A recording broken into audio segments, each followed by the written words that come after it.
Assalamualaikum warahmatullahi wabarakatuh. Saya Randi Junianto dengan NPM A1A021028. Jadi di sini saya akan menjelaskan mengenai berita. Hal ini guna untuk memenuhi kebutuhan dari tugas akhir dari mata kuliah menulis rubrik dan berita. Mungkin langsung saja pengertian berita. Apa sih berita itu? Berita itu adalah informasi tentang peristiwa atau kejadian yang baru saja terjadi dan dianggap penting untuk disebarkan kepada publik. Kemudian berita itu disampaikan melalui berbagai media seperti surat kabar, televisi, radio, dan lain sebagainya. Kemudian tujuan utama dalam berita ini adalah untuk memberikan informasi yang akurat, relevan, dan terkini kepada masyarakat. Kemudian langsung saja materi selanjutnya, yaitu ciri-ciri berita.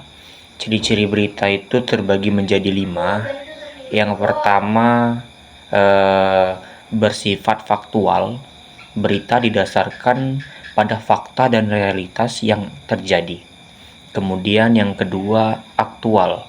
Berita berhubungan dengan peristiwa atau kejadian yang baru saja terjadi atau sedang berlangsung. Dan yang ketiga, itu menarik. Artinya berita mengandung informasi yang menarik perhatian dan relevan bagi penonton atau pembaca.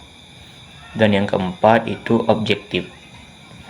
Berita disajikan secara netral dan tidak memihak kepada siapapun.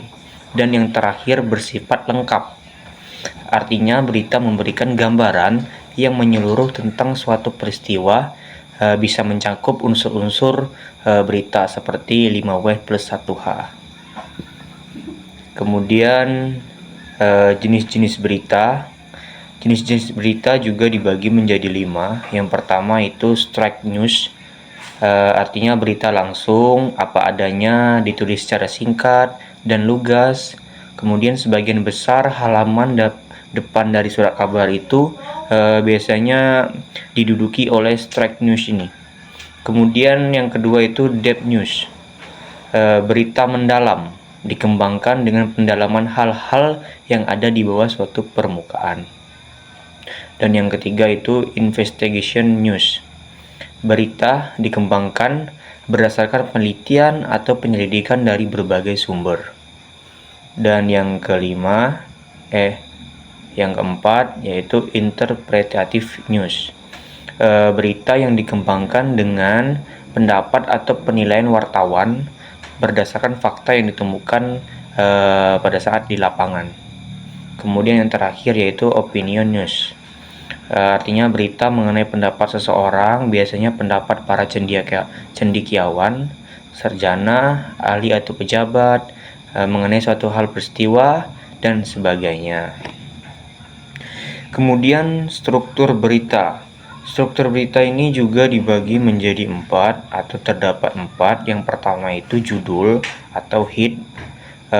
Di dalam judul ini bersifat provokatif, singkat, padat, relevan, dan fungsional, serta formal, representatif, dan menggunakan bahasa yang baku. Yang kedua yaitu deadline, yakni tempat atau waktu berita itu diperoleh dan disusun. Contohnya seperti Jakarta, Kompas Republika, Senin, PR, rubrik rekreasi. Yang ketiga yaitu teras berita atau lead. Adalah bagian berita yang terletak di alinea atau paragraf pertama. Teras berita tidak lebih dari 30 sampai 45 kata dan bisa menggunakan 5W+1H. Dan yang terakhir yaitu isi berita atau body.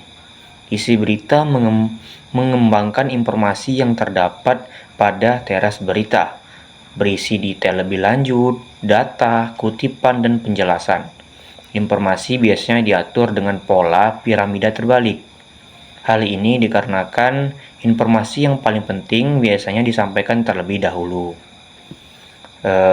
Selanjutnya yaitu ada unsur berita. Unsur berita apa saja sih? Terdapat unsur berita itu 6 buah yang paling penting, yaitu 5W+1H. Yang pertama, what atau apa. Unsur ini menjelaskan tentang apa yang terjadi dalam berita. Ini adalah inti dari berita yang berisi peristiwa atau kejadian yang sedang dilaporkan. Yang kedua yaitu who atau siapa. Unsur ini menjelaskan siapa yang terlibat dalam peristiwa tersebut. Ini bisa mencakup individu, kelompok, atau institusi yang menjadi subjek berita. Yang ketiga yaitu when atau kapan. Unsur ini memberikan informasi tentang waktu kejadian, menyebutkan kapan peristiwa tersebut terjadi, dan hal ini disebutkan karena penting untuk memberikan konteks waktu kepada pembaca atau penonton. Kemudian where atau di mana. Unsur ini menjelaskan lokasi terjadinya peristiwa. Informasi ini membantu pembaca atau penonton memahami tempat kejadian yang sedang terjadi atau sedang berlangsung. Dan yang kelima yaitu why atau mengapa. Unsur ini menjelaskan alasan atau penyebab terjadinya peristiwa tersebut.